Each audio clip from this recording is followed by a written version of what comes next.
اس وقت جناب والا آپ کا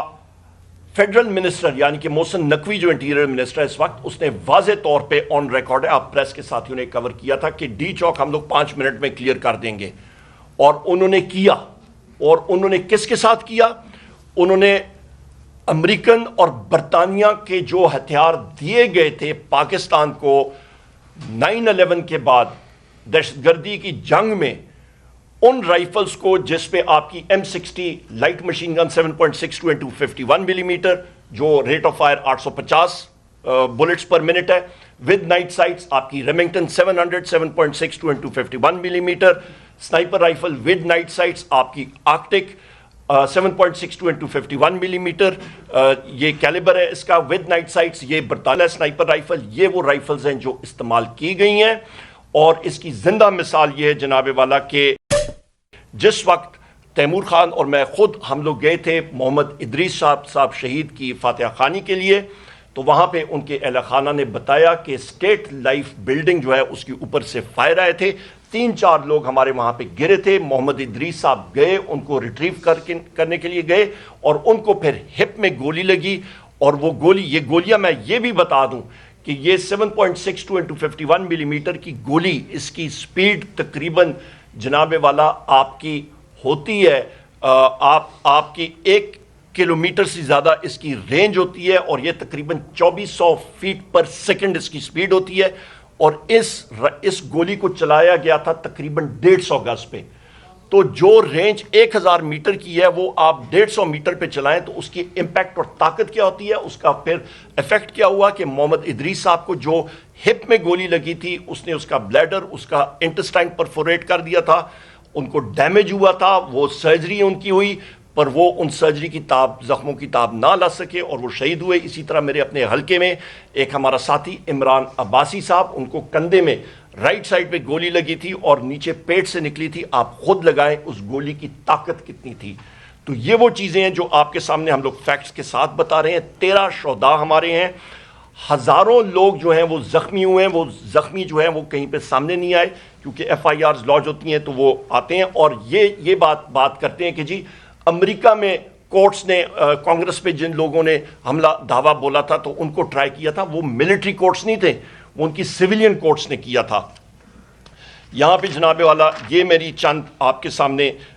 گزارشات تھیں جو ہم نے رکھنی تھی۔ آخر میں پرسوں وزیر اعظم عمران خان صاحب سے اسد کیسر صاحب بھی تھے، میں بھی تھا، الحمدللہ ہائی اسپرٹس میں تھے، اور انہوں نے ہمیشہ کہا ہے کہ پاکستان کی خاطر میرے اوپر جو بھی ہوا میں ان لوگوں کو معاف کرتا ہوں۔ یہ بہت بڑی بات ہے، اور پیس کے لیے، اس امن کے لیے، اس پروسیس کو آگے لے جانے کے لیے انہوں نے نیگوسیشنز کمیٹی کا خود انہوں نے تشکیل دیا، اور انشاءاللہ تعالیٰ اس نظریے کے ساتھ ہم لوگ اس پروسیس کو آگے بڑھائیں گے۔ معیشت جو ہے وہ اس وقت ٹھیک حالت میں نہیں ہے، ڈگمگا رہی ہے، اس پہ ڈیٹیل بریفنگ میں ہم لوگ بعد میں کریں گے انشاءاللہ تعالیٰ، اور کوئی چیزیں ہوں گی تو وہ سامنے رکھ لیں گے۔ اور آخر میں ایک بات ضرور میں کہوں کہ 26 نومبر خواتین و حضرات پیسفل پروٹیسٹ تھا، آپ سب لوگ وہاں پہ موجود تھے، پیسفل پرامن مظاہرہ تھا، یہاں پہ کچھ نہیں ہوا، اور اس کے بعد جو ساتھ خون کی ہولی کھیلی گئی اس کو ہم لوگ کنڈیم کرتے ہیں، اور اس کے بعد بھی وزیر اعلیٰ خیبر پختونخوا صاحب پہ اور بشرا بی بی صاحب پہ جو قاتلانہ حملے ہوئے وہ بھی ہم نے سارے کے سارے یہاں پہ آپ کو ٹائم لائنز کے ساتھ بتایا، اور اس چیز کو بھی ہم لوگ کنڈیم کرتے ہیں۔ اور اس کے ساتھ ساتھ میں یہ بھی کہتا چلوں خواتین و حضرات کہ ہم لوگ 9 مئی کے حوالے سے بھی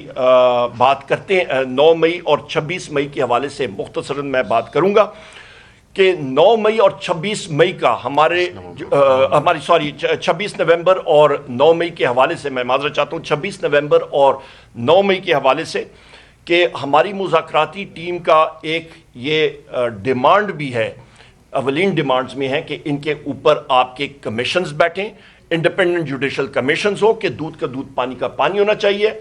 آپ کے جو 9 مئی کی تحقیقات ہونی چاہیے ان میں وہ CCTV فوٹیجز آنی چاہیے، اور اس کا تعلق ڈاکٹر بابر اعوان صاحب ملٹری کورٹس کے حوالے سے بھی کریں گے، کیونکہ ملٹری کورٹس میں جو آپ کا جوڈیشل آفسر یا پریزائڈنگ افسر ہوتا ہے, عموماً کرنل ہوتا ہے, اس کے پاس جائگ برانچ ایک پھڑپڑا دے دیتا ہے, وہ انہوں نے مطلب پڑھ کے سینٹنس جو ہے وہ سنا دیا اور لوگوں کو انہوں نے اندر کر دیا.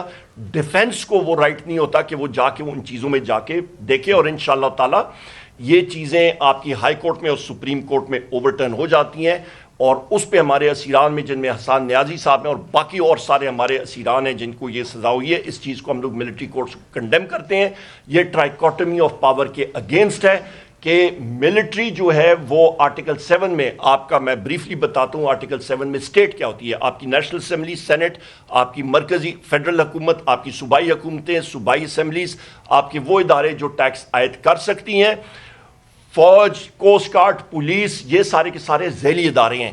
تو فوج کا ایک ملٹری کورٹ جو کہ ذیلی ادارے کا ایک ادارہ ہے جو اپنے لوگوں کے اوپر وہ کر سکتا ہے, مطلب انفورس کر سکتا ہے ڈسپلن, وہ اٹھ کے جو 3 ستون ہیں آپ کے ریاست کے, جس میں جوڈیشری ہے, جس میں ایگزیکٹو ہے اور جس میں پارلیمان ہے, وہ جا کے جوڈیشری کا رول سویلینز کے حوالے سے وہ یوزرپ یا نہیں اس کو لے سکتے.